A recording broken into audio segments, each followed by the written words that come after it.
प्यारे सज्जनों, मनुष्य के भीतर स्वाभाविक ही एक ज्ञान होता है जिसका नाम विवेक है। वो ज्ञान पैदा नहीं होता, यदि वो पैदा होता तो नष्ट भी हो जाता। प्रकृति का ये अटल विधान है कि जो वस्तु पैदा होती है वो नष्ट भी हो जाती है। ज्ञान की उत्पत्ति नहीं होती, जागृत होती है। प्रत्येक जीव के अंदर ये ज्ञान समाया हुआ है कि आत्मा अनश्वर है और शरीर नाशवान है, अर्थात आत्मा का न तो जन्म होता है न ही मृत्यु। जन्म और मृत्यु के बंधन में बंधा है केवल शरीर। शरीर के द्वारा किए गए कर्मों के अनुसार ही आत्मा को उसी शरीर में आना पड़ता है। जब संत महापुरुषों की संगत में ज्ञान की जागृत हो जाती तो साधक अपने भीतर स्वतः ही सिद्ध ज्ञान को पहचान लेता है, तब वो आत्मबोध करता है। संत महापुरुष जीव का विवेक जागृत करते हैं, उसे सत असत की परख कराते हैं और समझाते हैं कि नश्वर शरीर के पालन पोषण और सुख सुविधाओं में सारा समय नष्ट न करो। मनुष्य माया के अधीन हो, भ्रम व स्वयं को अमर समझ रहा है, शारीरिक सुख भोगों को अपना सर्वस्व मानता है। इसकी चकाचौंध में काया के श्रृंगार और साज सज्जा करने को ही महत्व देता है। यही घना अंधकार ज्ञान को छिपाए रहता है। इसी अज्ञान को ही महापुरुष सत्संग के द्वारा दूर करते हैं। आंतरिक ज्ञान को जागृत करके उसे अंतर में रस लेने की उत्सुकता भरते हैं। यही होती है ज्ञान की जागृत। भरम परा तिहुलोक में भरम बसा सब ठाव, कहे कबीर पुकार के बसे भरम के गांव। जारे देह भस्म हो जाई, गाढ़े माटी खाई, कांचे कुंभ उदक जो भरिया, तन की यह बड़ाई। प्यारे सज्जनों, इस संसार में जहाँ तक दृष्टि जाती है, तीनों लोकों में सब जगह भरम और भुलावा है, अर्थात सब झूठ और नश्वर का ही पसारा दिखाई देता है। लेकिन ये दिखाई ऐसा देता है जैसे सत्य हो, शाश्वत है। लेकिन परम संत श्री कबीर साहब जी फरमाते हैं कि मैं डंके की चोट से ये सब को कह रहा हूं कि ये सारा विस्तार ही भ्रम और भुलावा है। काया से जब आत्मा निकल जाती है, अर्थात मृतक देह को अग्नि की जब भेंट किया जाता है, तब वह भस्म हो जाती है। यदि इसे धरती में दबाया जाए तो ये मिट्टी बन जाती है।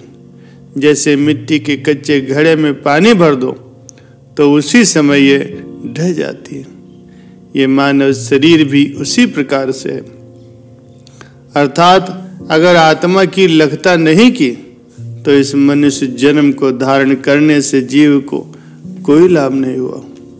महापुरुष जीवों को जागृत प्रदान करने के लिए, वास्तविकता का बोध कराने के लिए बहुत ही सुंदर प्रमाण देते हैं। जैसे एक पुष्प डाल पर खिलता है तो उसके सौंदर्य पर मुग्ध होकर अनगिनत ही भंवरे उस पर मंडराने लगते हैं। प्रकृति के नियम के अनुसार समय आने पर उसका सौंदर्य क्षीण हो जाता है और वो मुरझा करके फिर मिट्टी में मिल जाता है। इसी प्रकार ही ये मनुष्य का जीवन भी एक पुष्प की भांति है। संत महापुरुष ये ज्ञान प्रदान करते हैं कि इस देह के लिए किए गए सभी कर्म नश्वर हैं। मनुष्य को चाहिए कि वो देह के लिए नहीं बल्कि आत्म तत्व को प्राप्त करने के लिए ही प्रयत्न करे। इसी में ही मनुष्य जीवन की सार्थकता है। जमीन जायदाद, पारिवारिक जन, भांति भांति के ऐश्वर्य, यहाँ तक कि स्वर्ग लोक के भी सुख सभी क्षण भंगुर हैं। ये सब मरणशील मनुष्य को भला क्या सुख दे सकते हैं। संतों एवं सद्ग्रंथों की वाणियां मानव का मार्गदर्शन करती हैं। फरमाते हैं कि अपने अंदर गुप्त ज्ञान को महापुरुषों के सत्संग से जागृत करो। विवेक के द्वारा इस संसार के पदार्थों की असत्यता को जान करके आत्म आनंद की सत्यता को पहचानो। संसार का ऐश्वर्य, रूप, सौंदर्य एवं ऐन्द्रिक सुख सब क्षणिक है, नश्वर हैं। तुम इनके लालच में ना आओ। इनके लालच में तो केवल अज्ञानी लोग ही आते हैं और दुखों से पीड़ित रह करके अनेक प्रकार से कष्ट उठाते हैं। संतों की ज्ञानमयी वाणी पर मनन करो। अपने मन को सत्संग, सेवा और प्रभु के भजन ध्यान की ओर लगाओ। इसी में ही दिव्य आनंद समाया हुआ है। महापुरुष फरमाते हैं, भाव अनित्य सदा उर्धारो, नित्य अनित्य सुवस्तु विचारो, नित्य अनित्य विवेक जोई, शोक बेग तिह छुए न कोई। प्यारे सज्जनों, विवेक की जागृत ही आपकी संपत्ति है।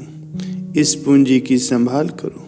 महापुरुष फरमाते हैं कि सर्वदा नित्य क्या है और अनित्य क्या है, अर्थात प्रभु की प्राप्ति की ओर मन की जागृत, नित्य वस्तु से प्रेम को बढ़ाना है तथा माइक पदार्थों की आसक्ति से मन को हटाना है। यही विवेक है और इसी विवेक की जागृत सत्संग से होगी।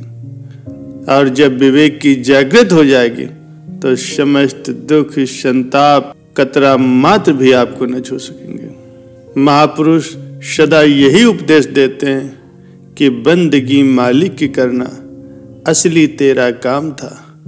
गैर ख्यालों को हटाकर दिल में बसाना प्रभु नाम था। चेत जाओ और जाग जाओ, है जिंदगी 2-4 दिन, कर ले नाम भक्ति की कमाए, जिससे संवर जाए तेरा जीवन। प्यारे सज्जनों, संत महापुरुष सदैव यही फरमाते हैं कि जाग जाओ, चेत जाओ। यही जागृत ही मानव जन्म की सफलता का रहस्य। आपकी जागृत ही आपको दुखों से छुटकारा दिलाने, सुखों के सागर में मिलाने और वास्तविकता को दर्शाने के लिए तथा आत्मोन्नति के पद पर बढ़ने में सहायक होगी। इसकी सहायता से ही जीवन के सर्वोच्च लक्ष्य अर्थात आत्मबोध को पाकर के आप अपने जीवन को सार्थक बना सकते हैं और महापुरुषों की कृपा और उनकी प्रसन्नता का पात्र बन सकते हैं।